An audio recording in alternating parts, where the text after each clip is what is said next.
chances are you've just received your annual superannuation statement and are debating whether to actually read it or just file it away in that bottom drawer. We get the impression a lot of people assume their statements are too confusing. So if you're a member of AMP Super, we'd like to draw your attention to a couple of important aspects and hopefully make this year's statement easier to understand. Firstly, you only need to read page 3 to see the major transactions. Your account summary compares your current balance with what you had last year. Funds in represents all contributions received. Net investment earnings shows the growth of your fund. And funds out include the compulsory 15% contributions tax, insurance premiums, and any administration fees deducted from your account. There's a more detailed explanation of all transactions on pages 8 and 9. Of more importance is whether you're on track for a comfortable retirement. Put simply, if your blue dot is above the black line, it indicates you could reasonably expect to have enough super to generate a comfortable income in retirement. On the other hand, if your blue dot is below the black line, you really need to start thinking about ways to increase your super balance, or at least ensure you have other funds available to retire on. One logical way to improve your prospects is to ensure you've consolidated any other super that may be floating around out there. If you suspect there may be other funds, simply log on to www.amp.com.au and hit the Search Now button. It'll take 2 minutes and cost you nothing.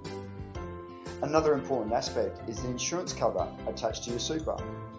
AMP Super offers permanent employees generous levels of insurances. However, your statement contains a timely reminder that you could need as much insurance as 10 times your annual salary to adequately protect your family. If you have any doubt, there's a simple insurance calculator available at their website, and it's worth reminding you that insurance cover paid through your super is often cheaper and more tax effective than buying retail cover as an individual.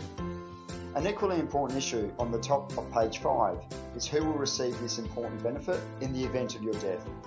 For many people, your superannuation death benefit is likely to be your most simple, most valuable asset.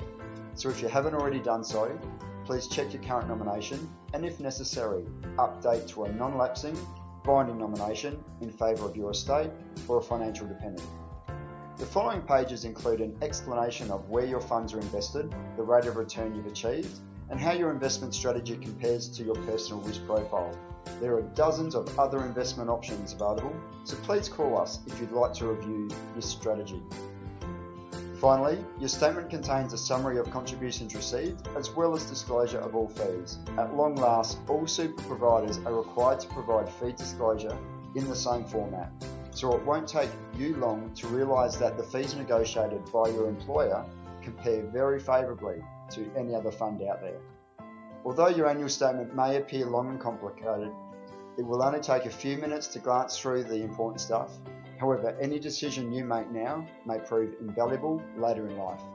If you have any queries or would like to tidy up any aspects of your super, please don't hesitate to call Advice First on 1800 243 222 or email kim@advicefirst.com.au.